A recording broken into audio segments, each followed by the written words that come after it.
ભારે તુફાન સાથે કમોસમી વરસાદની આગાહી। હવામાન નિષ્ણાત અંબાલાલ પટેલે આગાહી કરી છે કે આગામી સમયમાં ગુજરાતમાં વેસ્ટર્ન ડિસ્ટર્બન્સના કારણે વરસાદ પડવાની શક્યતા છે। 2 એપ્રિલથી પ્રિમોન્સૂન એક્ટિવિટીના કારણે વાદળવાયું વાતાવરણ રહે તેવી શક્યતાઓ લાગી રહી છે।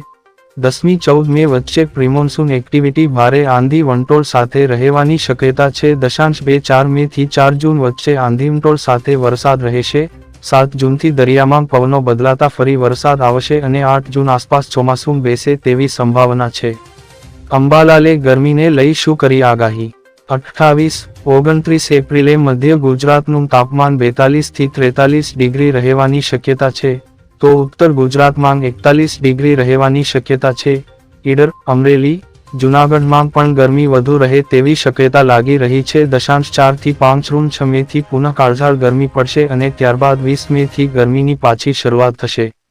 વરસાદી સિસ્ટમ સર્જાતા ગરમીથી આંશિક રાહત તો થશે, સાથે સાથે ખેડૂતોની ચિંતામાં વધારો પણ થશે।